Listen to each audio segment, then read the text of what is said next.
Welcome to the Tracking Connections podcast, and thanks for listening. We feature voices from around the world sharing stories of working intentionally with deep nature connection in ways that transform lives, families, projects, and communities.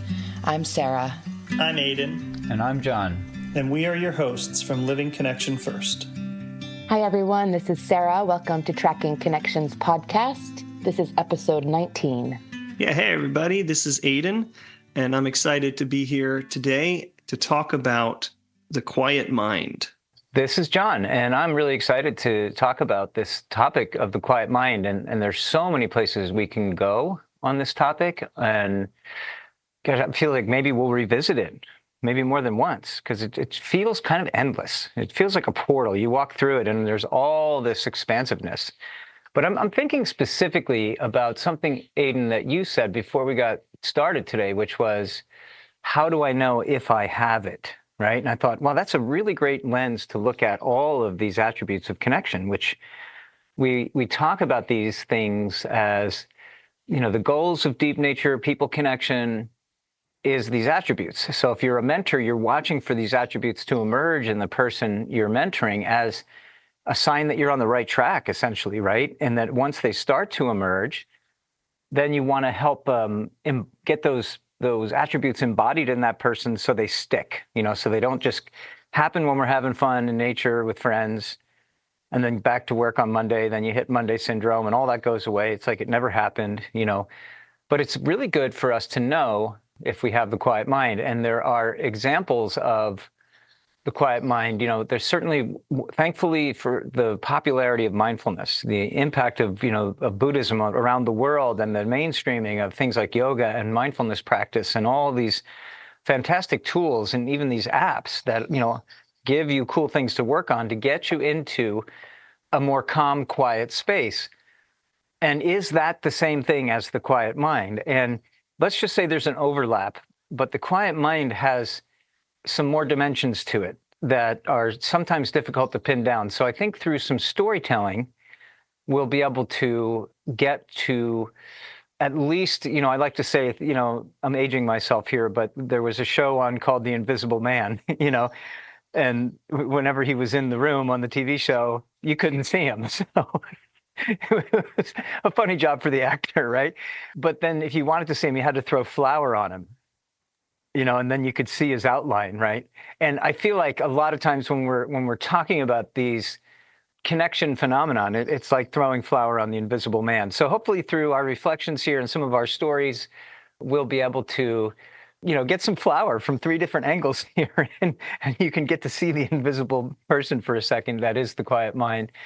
And yeah, I wondered, Sarah, if you had reflections on the quiet mind, because I know you are in that state quite a lot. Yeah, it's an elusive critter to track. So I guess the first way that I would want to kind of talk around it is the difference between the quiet mind and like empty mind or blankness. So what do we mean by quiet mind? It's not necessarily that we've kind of gone off into a daydream, right? And where we've kind of spaced out, or we're locked into our screen and our mind is preoccupied in a particular way that can feel like a quiet mind, that kind of absence of mind, right? But really, I feel like the quiet mind is steeped with awareness. So with a sense of, or an experience of being fully present in the moment, and with our kind of mental chatter being quiet, right? And then this other aspect of our mind emerges, which could be described as pure awareness, where you're hearing the birds and smelling the air and feeling the earth beneath your feet, and with a sense of stillness, versus the analytical mind that wants to, you know, maybe identify all the flowers around us, or, you know, ask the question, what direction is the wind coming from? Or where is this trail leading me? Who made this track? And so I say it that way because I look at it like we have these different aspects of mind. And it's not to say the analytical mind or the mental mind is bad or not as good as the quiet mind. I think it's really important to honor that we have this mental aspect and then we have this quiet mind, this kind of stillness part, and they function differently, and they also work really well together, or they have the capacity to work really well together. For example, if I'm out tracking and I find some fresh tracks, I'll go into that quiet mind space of just awareness in that moment. And then my analytical mind might come up with a question like, where was this animal going? And I can hear that question. I can, maybe even intentionally form a question or look for a question and then let that go and go back into the quiet mind and see what kind of experience or pull or sensory cues I might receive. And so this is this kind of awareness of different types of mind I see in meditation practices, where it's often encouraged to not try to fight against your mental mind while you're meditating, but to observe your thoughts, right? And to just let them float by. And in that practice, I think we start to really learn like, oh, we start to be able to pinpoint, oh, that's that mental aspect of myself. And I think what has happened in modern times is that mental part has kind of taken the reins, and takes us on these mental journeys cyclically and nonstop. So can we learn to acknowledge that part of ourselves and kind of at the same time acknowledge the quiet part that can observe those thoughts, and then stay with that quiet part? Like, what is that quiet part actually experiencing? That was really well said. And I'll just let the listeners know that Sarah is a very experienced meditator as well as a holistic tracker and healer. So you have a lot of experience with meditation. Indeed. Yeah. I spent about 10 years meditating at least an hour a day. And, that sounds like a harsh discipline. And this was like sitting inside meditation, kind of the traditional way we think of meditating. But I did that, and I still do it frequently, although now I've transferred a lot of that time to outside dynamic meditation. But to sit for an hour every morning was purely out of my own intrinsic motivation, because once I hooked into what the quiet mind was, it was this unfolding portal, as John described it in the intro, of experience. Finding that quiet mind while I was in a controlled space really empowered me to take it out on the landscape and be able to discern what quiet mind meant while I was opening up my senses to the environment and everything that was happening around me. This is really making me think about how the quiet mind related to my music journey. And I think where I'll start is I remember when I first started playing in a rock band, the parts are really precise and it's easy to get lost, especially on, the more difficult songs. And I remember struggling with it because I would make a mistake and then I would go, oh gosh, I made a mistake. And I would like entertain that thought. And then of course I'd make another mistake and I would have this sort of cascade of mistakes. So maybe instead of missing a couple of notes, I actually lost, 5 or 10 seconds of the song. I'm sure it wasn't that long, but it felt like forever in the moment.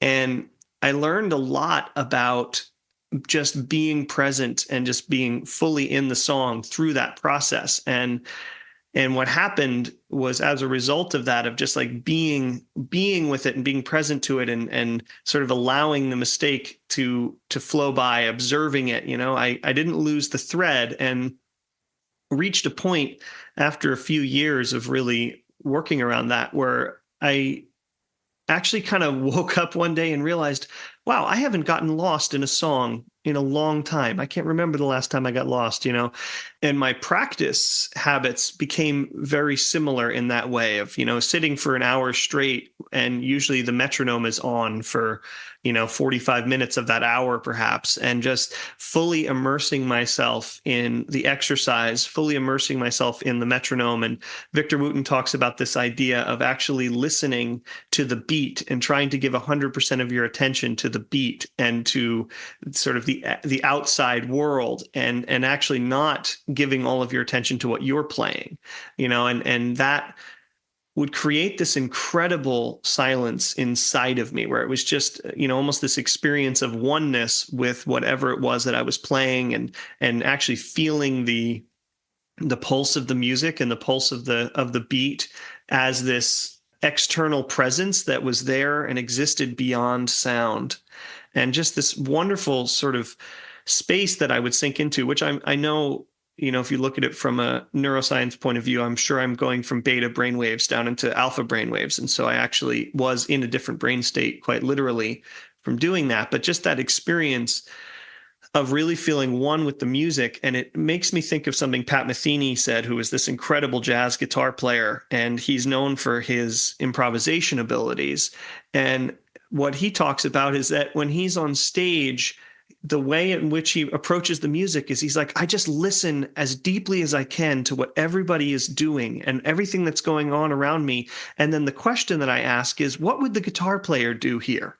And, what would I like to hear the guitar player do here? And then that's what I play. He's like, and it happens to be me that is playing it. But I'm thinking about, what would I like to hear? What would I like to hear in the guitar player? And this sort of amazing feeling of almost being the observer of your own actions. When I'm having my best jam sessions or really digging into the music, that's the experience of it. Is like I'm almost the audience and the player at the same time. And that ability to sort of go to that space in my mind is only possible after I really immerse myself in my senses, immerse myself in listening, immerse myself in the feeling under my fingers. And there's really no room for thoughts in there. But as they emerge, of course, which, is bound to happen because that's just part of being human, that I'm allowing them to just sort of gently float by and returning to that presence. Yeah, music and nature have so much overlap, as author and Grammy Award-winning bassist Victor Wooten says in the music lesson, which is an incredible audiobook if you haven't heard it. He really brings a lot of these principles. Victor's very aware of the quiet mind, and he talks about the language of nature and the language of music being so similar, so overlapping. And there's some really, I've seen him do some wonderful stuff on that topic. And I think the idea of music and the dance.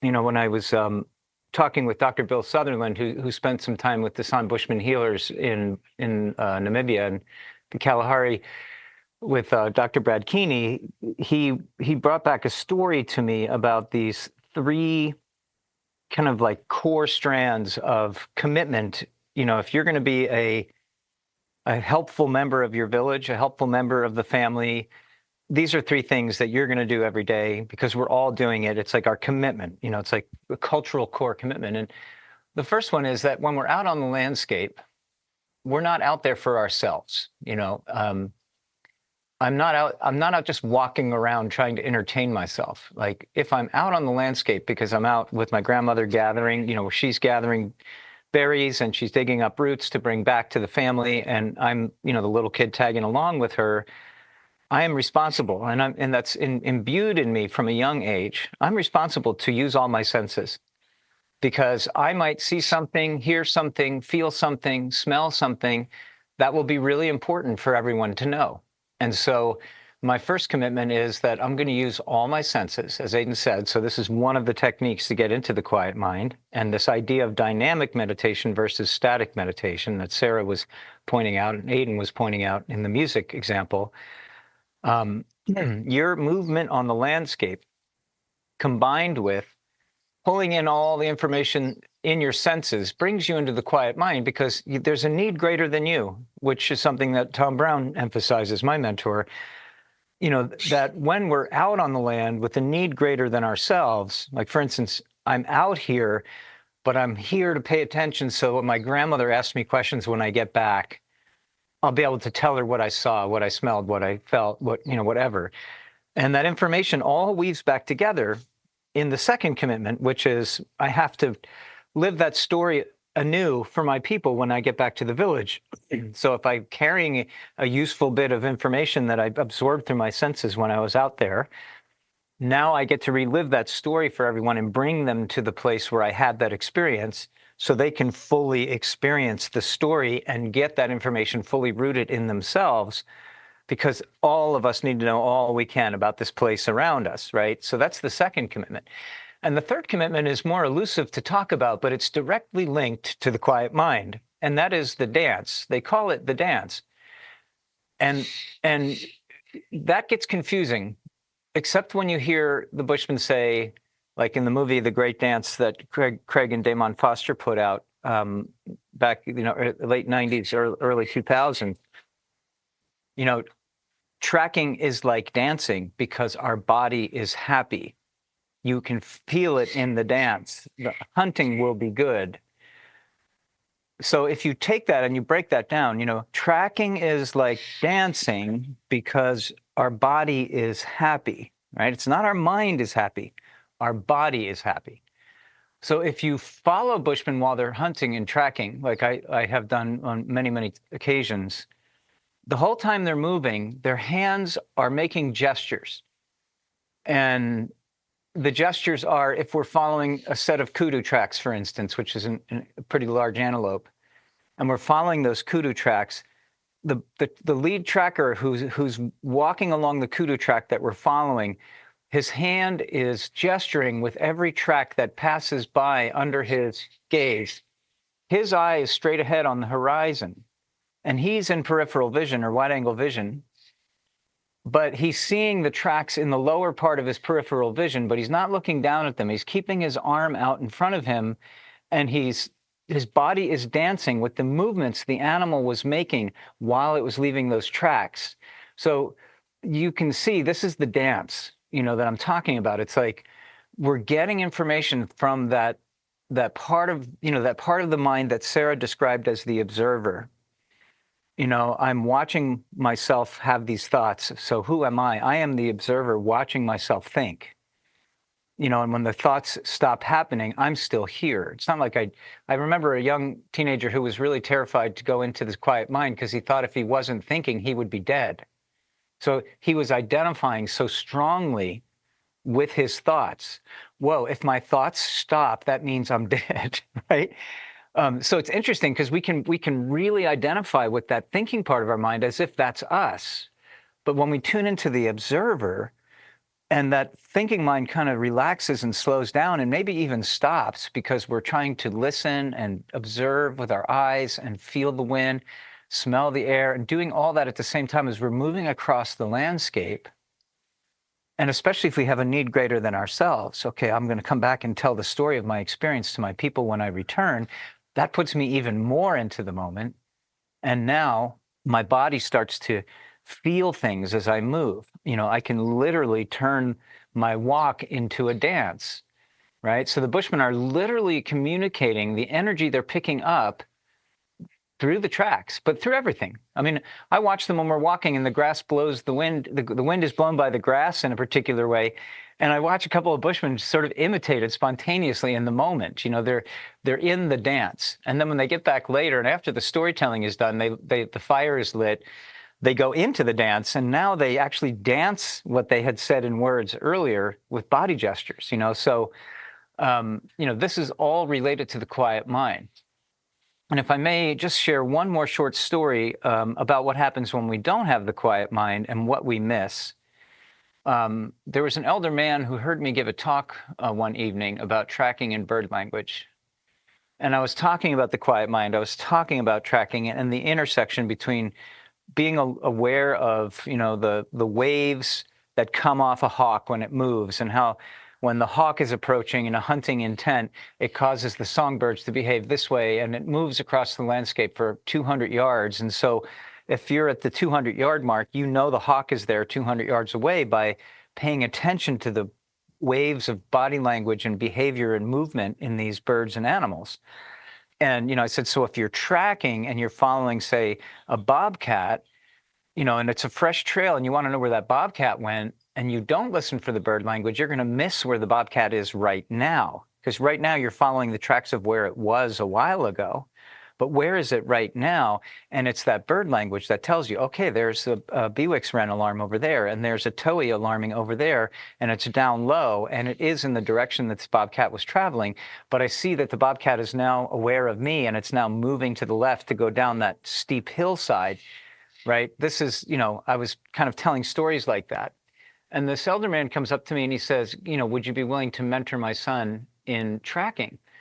And so I said, well, I don't know. I mean, we'll have to meet and talk and see if your son's even interested, because I don't know. So the son was my age. I was about 35 years old at the time. And I went out for a walk with this man, and I said, in exchange for, me spending time with you, could you show me some cool places that you know about? Because he grew up there, and I was fishing and hunting since he was a little boy. He knew all these cool places, and I wanted to see the cool places, So he thought that was a totally awesome exchange. He was excited about it. But one day he was walking in front of me. This is one of our first times out in the field. And he's walking in front of me down this narrow trail.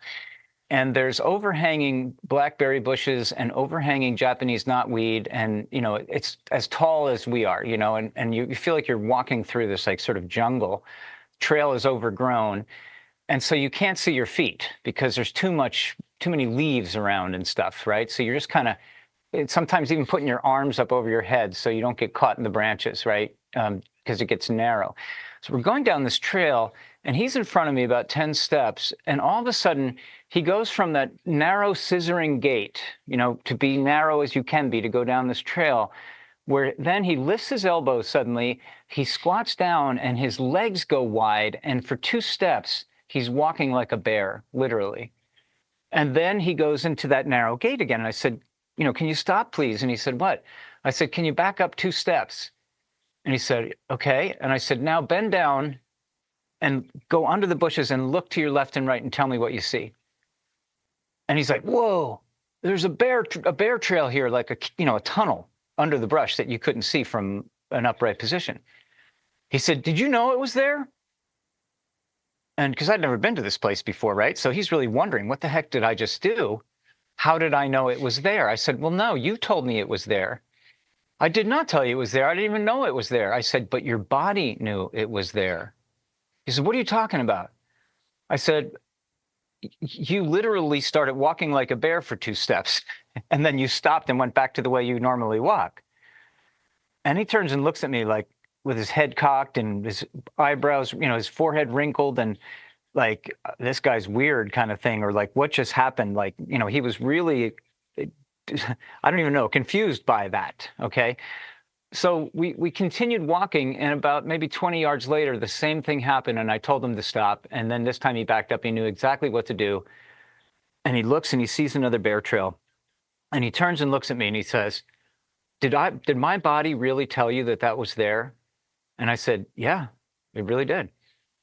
He's like, huh, I think I like this mentoring thing. This is going to be cool, right? So, what's going on in that story is that he identifies with his thoughts so much. He's not even aware of the dance. He's not aware that his body is drawing information into itself. He's not accessing his own quiet mind where he could be the observer and actually notice when his body feels a bear trail, right?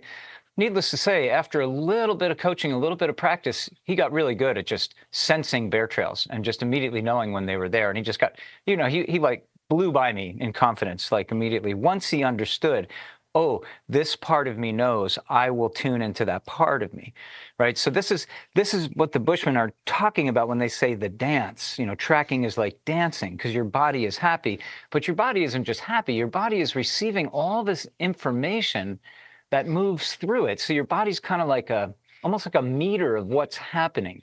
And if we get in the quiet mind, then we're able to access that more fully. And then it gets really, really fun, really fun.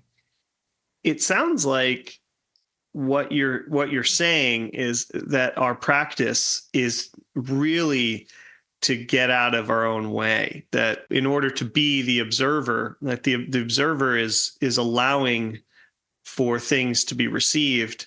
But if we're putting too much noise in the signal, we're never going to notice that they're received in the first place. So I'm hearing thoughts certainly can get in the way of that, and I'm sure also there are so many external distractions, and our ability to, plug in all the time if we wanted to, because of the ubiquity of cell phones and the internet and just constant entertainment. So there's lots of noise that can get put into the signals.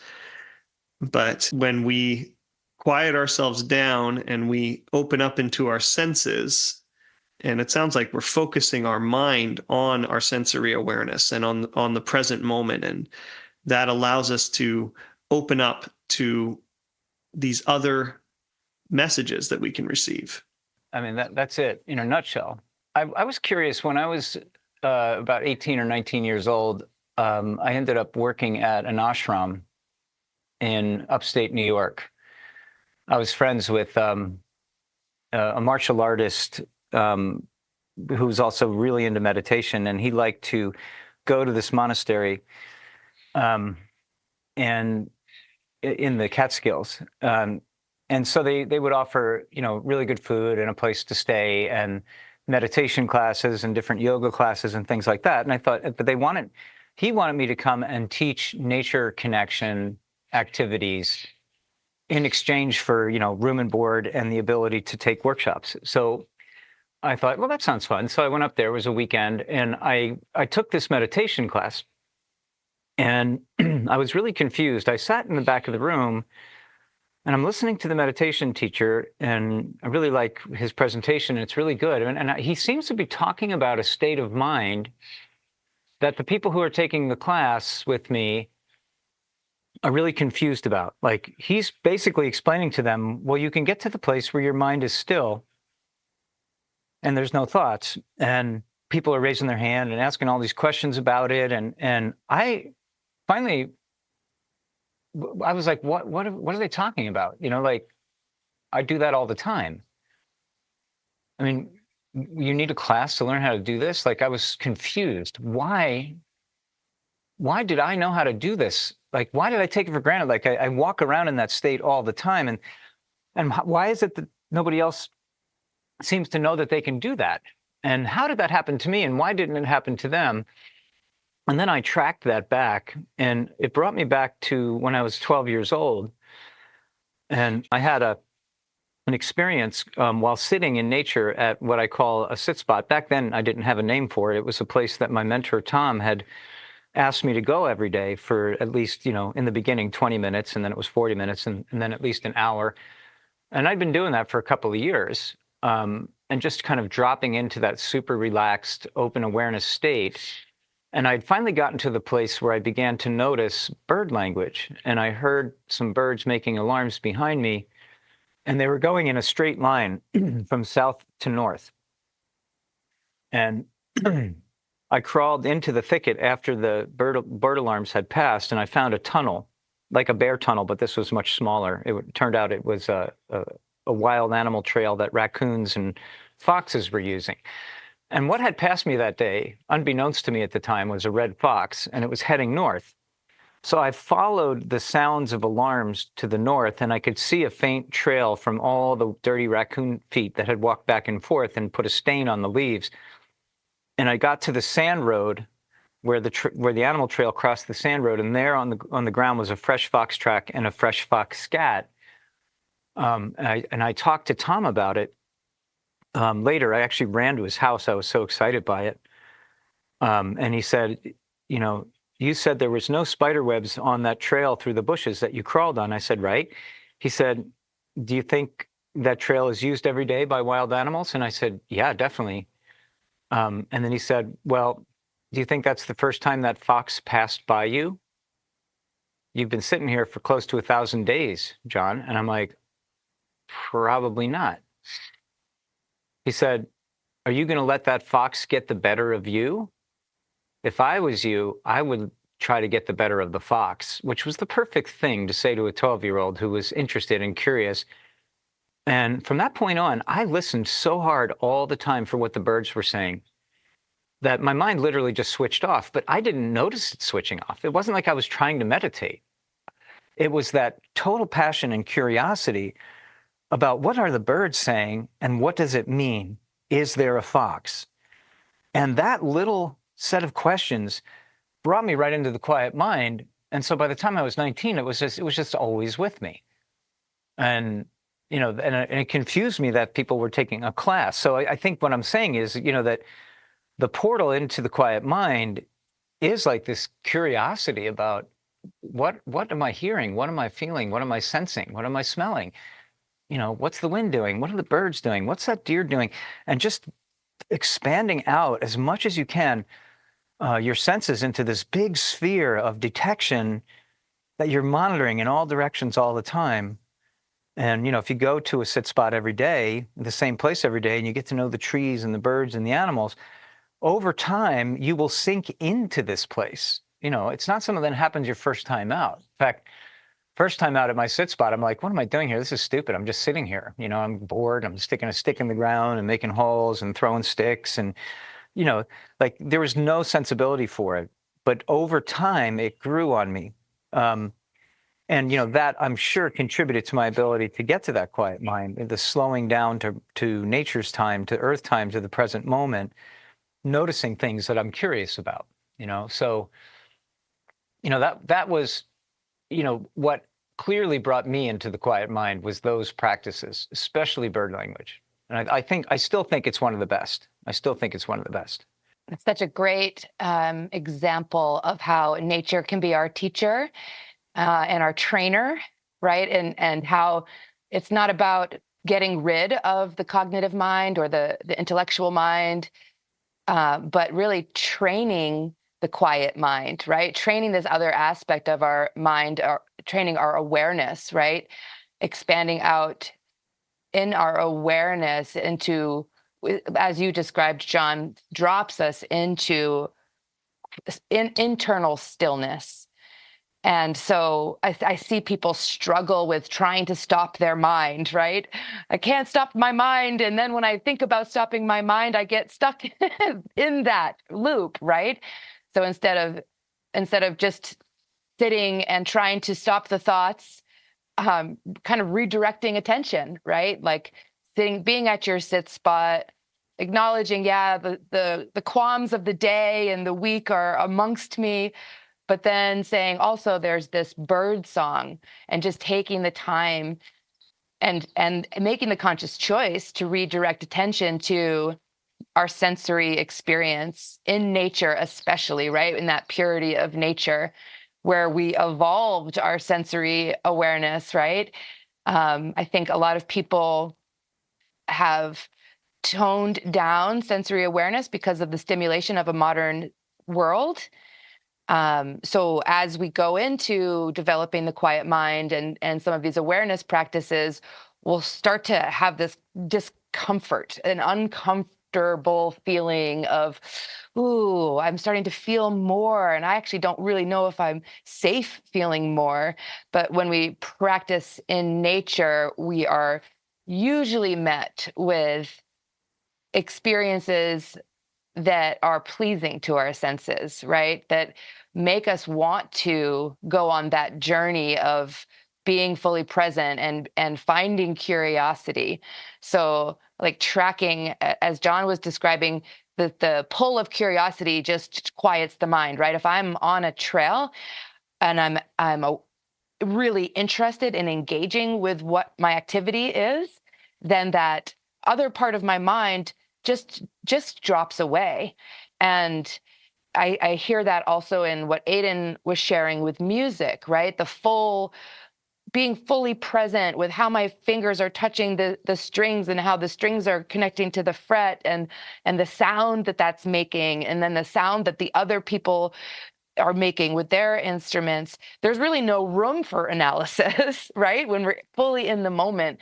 And I think this is where we get into that flow state that people talk about, where we're fully present, we're fully in our body, and there's this sense of of something more moving through, and the sense of another part of us functioning, where we're not making cognitive linear choices to do certain things, to press the, to make the correct formation of my hand, to make the chord, to make the sound, or to, suddenly stand up and look to the east and see the bobcat, right?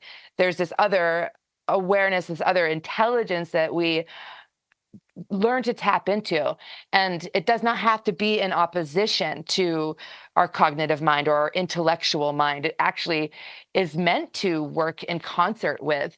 So for people out there that are, intimidated by meditating, or sitting at a sit spot, like John's describing how boring it could be, if you're just stuck in the woods, like, why am I here? What am I supposed to do? I have things to do. What time is it? I've got this grocery list. I've got, people I need to call, or, I really want to get on my Facebook page. Like, so that can all be there.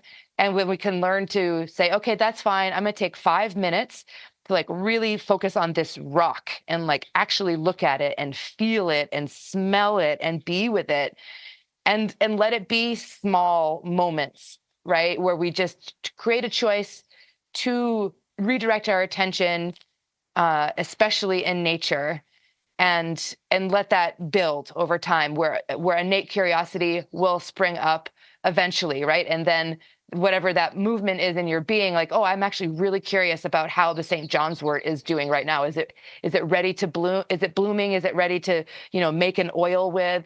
Whatever one's curiosity might be, will actually take us into quiet mind, the journey of connection and being in sensory awareness and being in the flow with nature. So it's interesting how quiet mind can feel like boring or dull or empty, right? When really what we're talking about is this amazing experience of connection it's dynamic and fluid and engaged and feeling fully alive.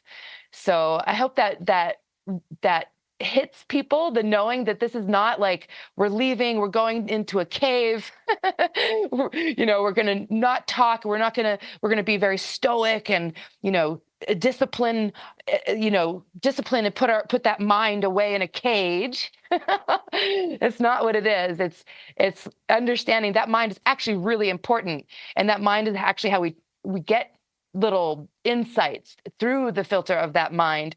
But how to, and we can learn how to be in the quiet mind, in this place of presence, where we can then receive those bits of data that might inform us in mysterious ways. I love the way you described that, Sarah. And one of the themes that I think you're pointing towards is the nature of that analytical mind, and is that, we need something to focus on. Even when you think about, transcendental meditation or meditation where you are sort of removing yourself from the sensory environment, we still find something to focus on. We focus on a mantra, or we focus on our breath, and that actually focusing that part of our mind towards something frees us up to be fully present and to be in our senses and to be with our body, and I think the other thing that I would add, for me right now, living in quite an urban environment, like even as we're sitting here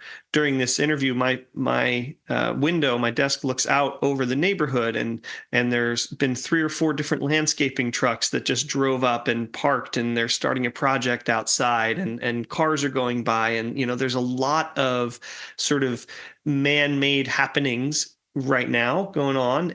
And there's also a couple of titmice that have been going back and forth to the feeder and have been scolding each other. And I've been noticing the wind through the trees, and that also that focus piece that we have allows us not only to focus into our senses, but also through that we can focus toward the things that we are interested in observing. I know for me as a musician, I find myself listening to music in a particular way, focusing on particular elements of that.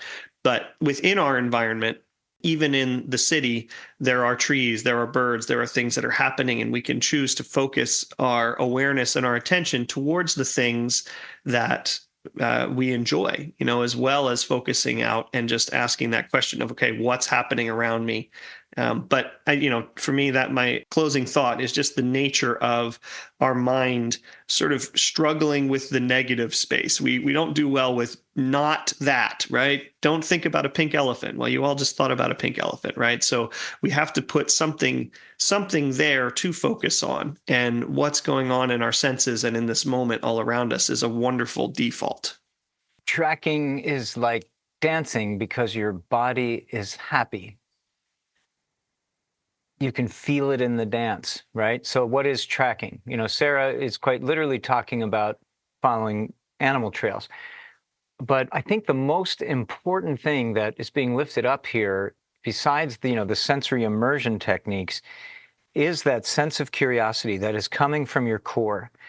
So anytime we're curious, and it's coming from that internal, like sort of from your gut as opposed to from your head, because there's intellectual curiosity, and then there's like core curiosity, right? When a child sees a crayfish for the first time, you can just see their body just go like, whoa, and like their whole body is like totally curious, right? That's what I'm talking about, right? And some people would call that passionate curiosity, right? But whatever, it's an embodied sense of curiosity. And whether you aim it at that little insect that landed on your pollinating butterfly bush that you have out in your yard, and you see this cool little shiny golden sort of bee-like thing, and you're just like totally curious about it. Or you see a new wildflower you haven't seen on your walk before, and you just like, wow, what is this? Oh, cool, check it out. Wow. And you look at it from different angles, right? It's like, oh, what is that sound? Oh, sounds like a distant waterfall. And then you kind of follow it, and then you find this beautiful waterfall you didn't know was on the landscape because the rainy season made it come alive and you'd never heard it before, right? So, tracking is really just us having questions that are coming from that core kind of childlike place inside of us, right? It's not purely identifying with a mental, kind of curiosity, an analytical curiosity. That's cool too, but like Sarah said, these two things can work together really well, and they do work together really well. I think it's one of the elders told me, it's like you want that part of you that is the observer, the one that can feel the dance, to be in the driver's seat, and then put the thinking mind in the passenger seat. Don't reverse those things. And I know that Ian McGilchrist talks about that, the master and his emissary. He's talking about two parts of the mind in his work. The same thing. You want that the part of you that observes yourself thinking to be the one that's curious, and from there, open your senses, and then trust where you feel called to go. And that's kind of the essence of it, in summary. So, great conversation. Like I said, we could go for a long time on the quiet mind. And I'll just remind you, you often hear me talk about it as the keystone attribute, because the elder Gilbert Walkingbull, who was consulting with us so many years ago, he's now an ancestor. He passed in 2007, but he was talking to us about these attributes, and he said that, all the attributes of the 8 attributes are good. They're sort of equal, and you don't know which one's going to rise first. But if you work on the quiet mind, the other ones will rise faster. So he called it the keystone attribute. So I think it's good in this series that we're starting with this one, but we will come back and visit the other 7 as well. And we're very likely to come back to this keystone attribute of the quiet mind. Yeah, thank you, Sarah and Aidan, for your beautiful insights and stories. And thanks for listening. Thanks, everyone. Thanks for listening to Tracking Connections. You can find everything related to the podcast and our current offerings at trackingconnections.net. We'll see you next time.